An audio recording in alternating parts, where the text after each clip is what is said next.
राम मंदिराच्या लोकार्पणानंतर लोकसभा निवडणुकीची आचारसंहिता लागणार अशी सर्वत्र चर्चा आहे। त्या पार्श्वभूमीवर भाजपने लोकसभेसाठी दंड थोपटले आहेत।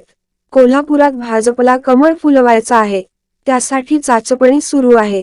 भाजपकडे कोल्हापुरात उमेदवारही तयार आहे आणि शिंदे गटाच्या खासदारांना कमळ चिन्हावर निवडणूक लढविण्यासाठीचा आग्रह धरण्याची तयारीही आहे। भाजपची सगळी रणनीती त्या दृष्टीने सुरू आहे।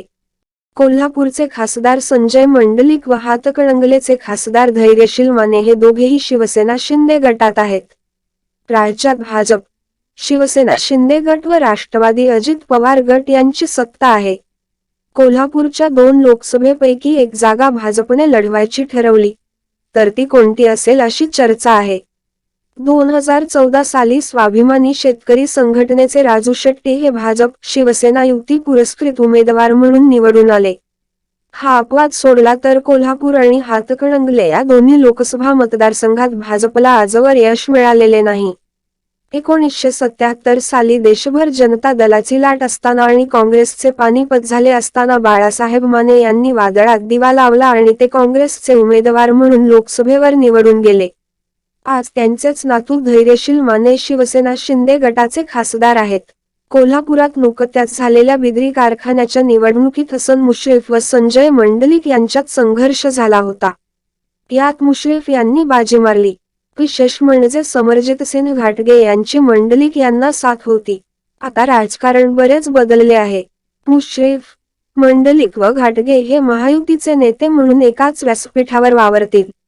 मात्र राजकारणात व्यासपीठावर एकत्र येणे आणि प्रत्यक्ष मदत करणे यामध्ये जमीन आसमानाचे अंतर असते। याचा अनुभव खासदार संजय मंडलिक यांनी गोकुळ दूध संघाच्या निवडणुकीत घेतलाच आहे। त्यांचे चिरंजीव आणि बहीण या दोघांचाही गोकुळच्या निवडणुकीत पराभव झाला। त्यामुळे सगळे बरोबर म्हणजे विजय असे समीकरण निदान कोल्हापूरच्या राजकारणात तरी लागू होत नाही। धनंजय महाडिक यांनीही 2019च्या निवडणुकीत याचा अनुभव घेतला आहे। कोल्हापूरच्या या वैशिष्ट्यपूर्ण राजकीय पार्श्वभूमीमुळे भाजपचे अतिसावध नेते ताकही फुंकूनच पिणार यात शंका नाही। संजय मंडलिक आणि धैर्यशील माने यांनी शिंदे गटात जाताना निश्चितच पुढच्या उमेदवारीचा आणि राजकीय ताकद देण्याचा शब्द नक्कीच घेतला असणार। त्याशिवाय एवढी मोठी जोखीम ते पत्करणारच नाहीत। भाजपची आग्रही भूमिका पाहता कोल्हापूर किंवा हातकणंगले यापैकी एका जागेवर कमळ चिन्ह घ्यावे लागेल असे दिसते। त्याचबरोबर कोल्हापुरात आपलाच उमेदवार असावा असा जो भाजपचा आग्रह आहे तो पाहता भाजपने उमेदवारांची तयारी आहे। पक्षाने आदेश दिल्यास लोकसभा निवडणूक लढविण्यास तयार असल्याचे भाजपचे राज्यसभेचे खासदार धनंजय महाडिक यांनी यापूर्वीच स्पष्ट केले आहे। त्याचबरोबर गोकुळच्या संचालिका शौमिका महाडिक यांनीही लोकसभेसाठी तयार असल्याचे म्हटले आहे।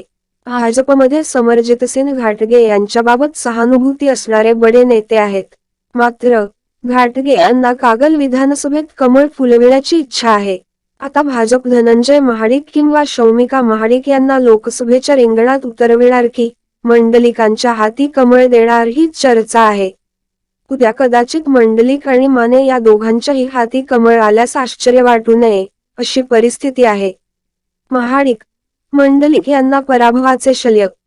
लोकसभेच्या निवडणुकीत संजय मंडलिक यांनी धनंजय महाडिक यांचा पराभव केला, तर शौमिका महाडिक यांनी गोकुळच्या निवडणुकीत संजय मंडलिक यांची बहीण व चंदगडचे आमदार राजेश पाटील यांच्या पत्नी सुष्मिता पाटील यांचा पराभव केला।